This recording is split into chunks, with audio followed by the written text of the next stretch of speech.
¿Qué tal? Buenas, ¿cómo están amigos que participan en el curso virtual sobre consulta previa de la REMUCI? En esta oportunidad quería presentarme primero porque todavía no nos conocemos de alguna manera personalmente. Mi nombre es Javier Bianchi y bueno, yo voy a estar acompañándolos en todo este curso para intercambiar algunas inquietudes, dudas, participar en los foros, etc. Creo que de ambos lados vamos a aprender mucho más verdaderamente de lo que significa la consulta previa y lo que tratamos al final. Creo que la lógica final, y con algunos hemos discutido eso en el foro, es poder intercambiar para que al final del mismo ustedes en sus propias localidades, a nivel regional, a nivel local, puedan impulsar procesos también de implementación de consulta previa. Toda la consulta previa no implica la discusión solamente a nivel nacional, sino la discusión a nivel regional y local de los procesos que se tienen que seguir, porque también la consulta previa no solamente es sobre medidas administrativas a nivel nacional en los sectores, que tengan que tomar medidas que nos puedan afectar a los pueblos, sino también a nivel de los gobiernos regionales y locales. Eso es lo que trasciende el tema nacional y es importante e interesante para nosotros impulsar desde la REMUCI. Yo solamente quería comentar en algunos minutos, hacer un cierre, digamos, de la primera unidad, ¿no? Comentando algunos puntos nada más centrales que me han parecido interesantes de la discusión que se ha visto en los foros que hemos tenido estos días. Y que, bueno, espero haber respondido a la mayoría de ustedes, seguramente se me han pasado algunos, pero ya iremos comentando en el transcurso del foro, de los foros que vengan, ¿no es cierto? Y compartiendo con muchos de ustedes reflexiones, etc., ¿no?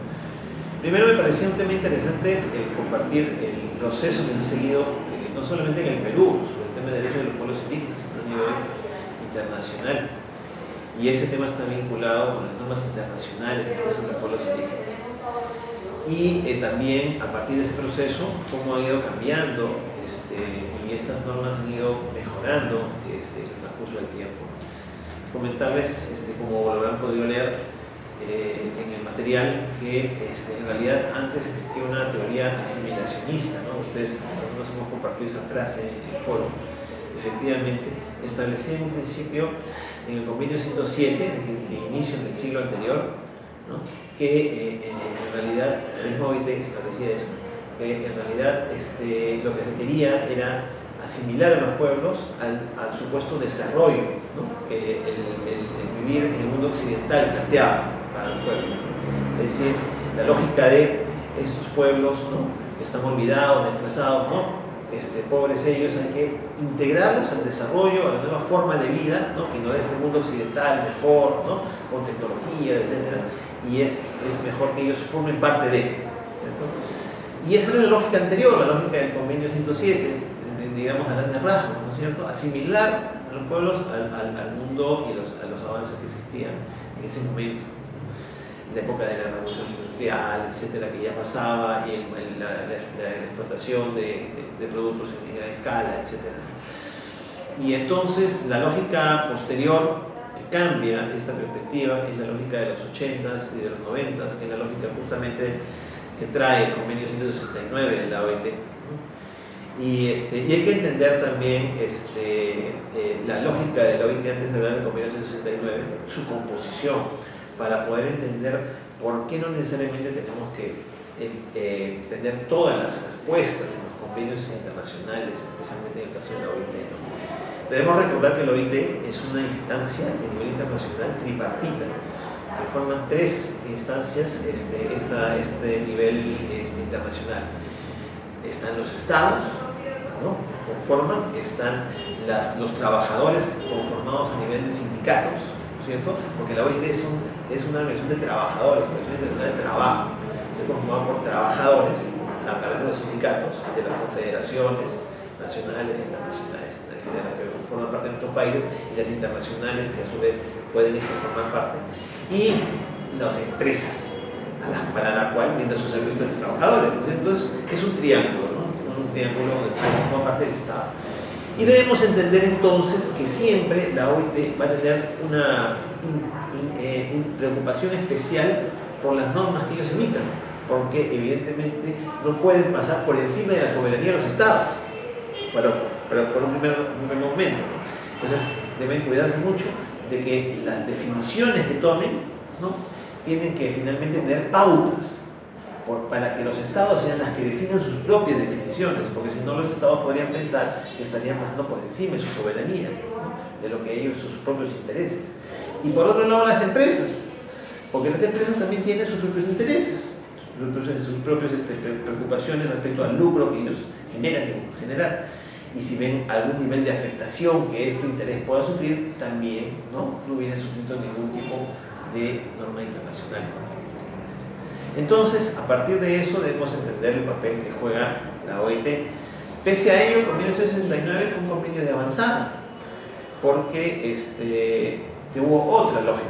Ya no tuvo el asimilacionismo del 207, sino aquí se buscó cómo es que en adelante, ¿cierto?, se respetan aquellas poblaciones que han decidido vivir su modo de vida anterior, ancestral, que han preferido mantener su cultura, que han preferido mantener sus costumbres, ¿no?, y que en algunos casos han podido, inclusive pese a los modelos de desarrollo económico que se han impuesto, ¿cierto?, inclusive en algunos casos mantener su lengua.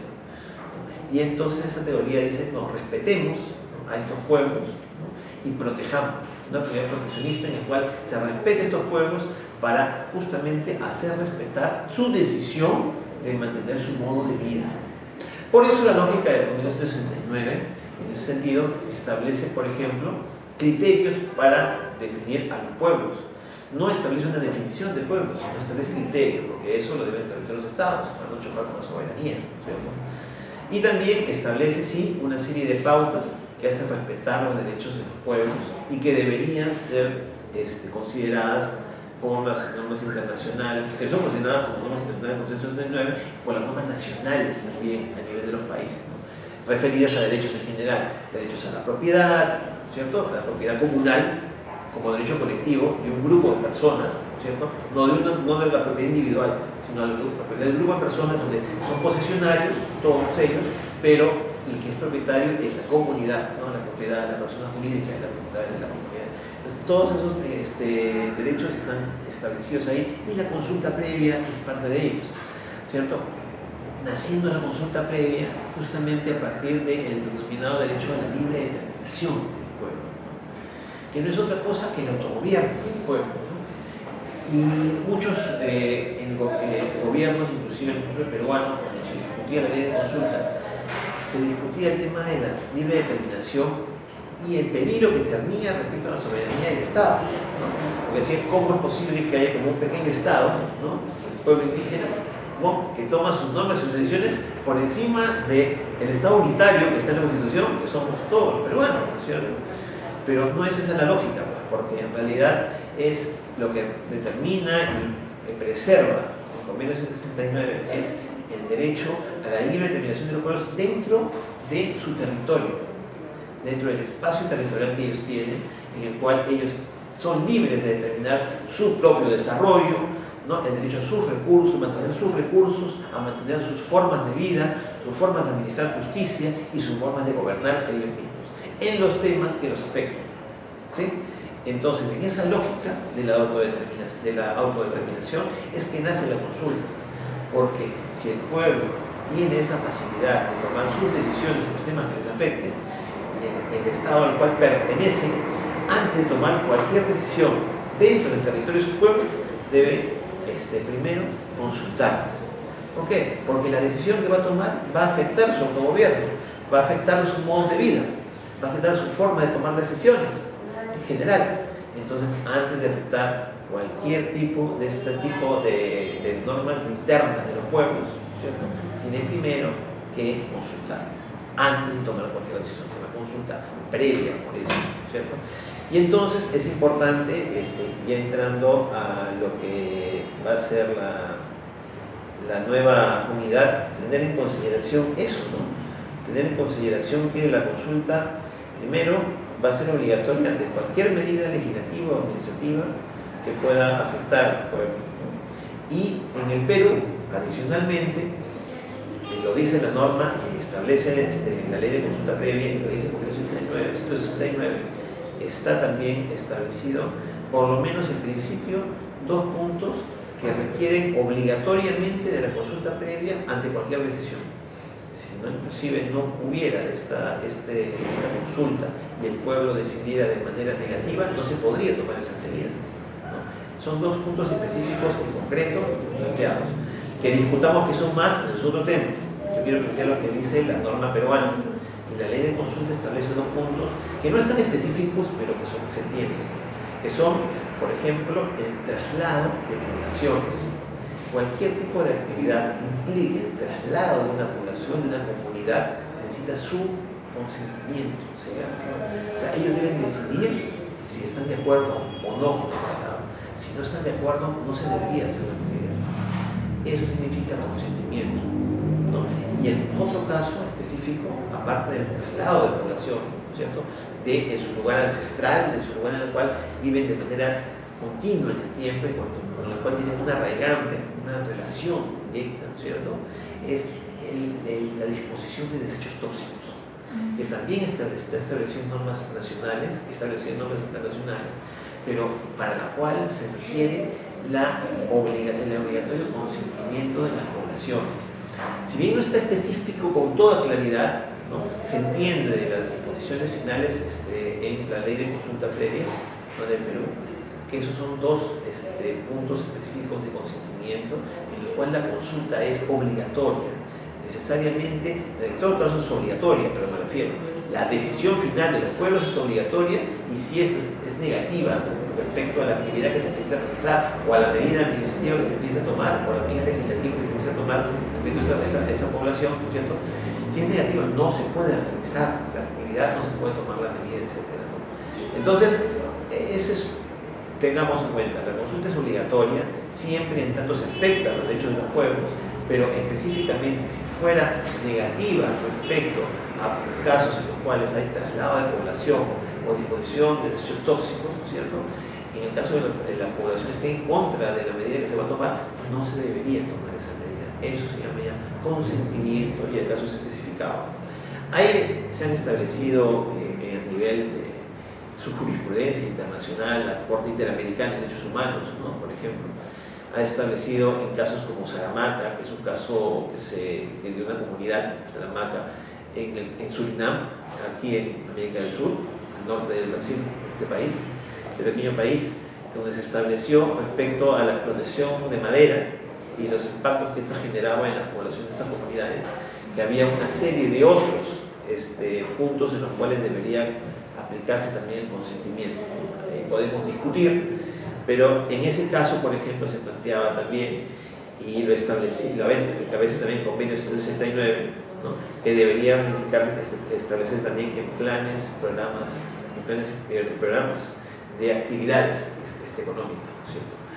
Eso podría llevarnos también a entender que actividades como la extractiva, como la minería, el petróleo, deberían pasar, ¿no?, por este tipo de aplicaciones de la consulta.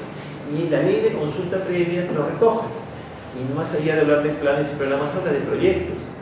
Entonces, en realidad, en principio en nuestro país también debería establecerse la consulta previa y debe establecerse obligatoriamente la consulta previa para proyectos vinculados con actividades extractivas, ¿no es cierto?, minería, petróleo, energía, etc. En el caso de Red Moody, como ustedes saben, nos acompañan, ¿no es cierto?, nosotros trabajamos mucho el tema minero y tenemos muy claro que la consulta previa tiene que aplicarse a las poblaciones, pueblos indígenas, ¿no es cierto?, que estén justamente afectadas también por la actividad minera en sus localidades. El tema que nos llevó a discutir ampliamente en la primera unidad, ¿no?, fue justamente qué pueblos dentro de los reconocidos eventualmente en Perú para hacer materia de consulta serían los que son sujetos de ella. Y la discusión que tuvimos fue efectivamente que en algunos casos hay personas y hay intereses económicos que plantean que las comunidades campesinas no sean reconocidas como los indígenas, ¿no es cierto? En tanto, hay una serie de situaciones que ya no condicen con ellos como un pueblo indígena, ¿no? Se ha hablado de los avances tecnológicos de los que tienen acceso, se ha hablado que ya no hay comunidades que sean ancestrales, sino que son mestizas, que ya tienen un mestizaje con la presencia de los pensadores españoles. Lo concreto, con eso termino, es que el Perú, desde el año 95 que está vigente el convenio 169, presenta una serie de informes ante la OIT, el comité de expertos de la OIT que tiene para el seguimiento y el cumplimiento del convenio, ¿no? Y las organizaciones de pueblos indígenas a nivel nacional y las organizaciones de derechos humanos, ¿cierto? Hace unos años presentan también un informe alternativo a los pueblos al cumplimiento del convenio 169. El hecho es que el Estado, desde el año 96, año siguiente al convenio 169, presenta informes y en todos sus informes ha reconocido a las comunidades campesinas como pueblos indígenas, ¿no? Mal haría ahora el Estado peruano, ¿no?, en desconocer a las comunidades cuando desde siempre los ha tenido como tales. Hay diferentes normas en las cuales podemos encontrar a las comunidades campesinas reconocidas como pueblos indígenas. Las normas vinculadas con educación, ¿no?, las normas vinculadas con salud, ¿cierto? En ellas se presta atención a los pueblos indígenas, ¿no?, y se reconoce entre ellos a las comunidades campesinas. Entonces estaríamos en una incoherencia respecto a su eventual desconocimiento, ¿cierto? Recientemente se ha presentado, por ejemplo, este informe, es el informe del último año, en el cual se presentan las principales preocupaciones de la sociedad civil y de los pueblos indígenas respecto al cumplimiento del convenio 169. Y justamente aquí señalamos también la preocupación que existe respecto al interés por desconocer a ciertas poblaciones. Ustedes ya han escuchado y visto los videos que les incluimos en la plataforma, ¿no es cierto?, del curso, en la cual presento Tomala y algunas representantes de organizaciones diversas, especialistas, plantean, ¿no?, inclusive el desconocimiento de las comunidades como pueblos, y plantean que solamente sean los pueblos amazónicos a los que se aplique el convenio, la consulta previa establecida en el convenio 169 y en la ley de consulta previa. En todo caso, los animo a continuar participando del curso, a continuar participando de los foros. Creo que es interesante que se amplíen las discusiones, creo que es interesante que quede claro para todos nosotros la forma en la cual se aplica la consulta previa, los mecanismos que son materia a través de los cuales se aplica la consulta, y cuáles son aquellas situaciones en las cuales se va a llevar a la práctica, quiénes participan en la consulta, cuándo se realiza esta, el famoso tema del derecho a veto. Creo que está claro, como les planteaba hace un momento, que siendo el Estado justamente parte de esta entidad que plantea justamente los derechos de los pueblos a través del artículo 169, y siendo el Estado soberano, ¿no es cierto?, que es la lógica del convenio 169, se establece que toda consulta que se aplique, ¿no es cierto?, las poblaciones toman una decisión, pero es el Estado finalmente quien decide realizar o no la medida administrativa, el proyecto, porque es parte de su soberanía como Estado en definir si lo hace o no lo hace. El hecho es que si no toma en cuenta el punto de vista de la población, que podría ser contrario, ¿cierto?, tiene que motivar, o sea, explicar el por qué no lo hace, ¿cierto? Y hay casos, como ya expliqué, en los cuales está obligado a considerar el punto de vista de la población antes de tomar cualquier decisión, que es el tema del consentimiento, ¿cierto? Entonces, vamos a seguir comunicándonos, espero, y participando del curso, y espero lean los materiales y participen de los próximos foros para poder compartir luego algunas reflexiones, y nos estaremos viendo nuevamente seguramente hacia la parte final de esta sesión, iniciando la sesión tercera quizá, con algunas reflexiones adicionales en las cuales nos pueda llevar lo que hemos conversado en los foros. Nos vemos hasta pronto y sigan participando.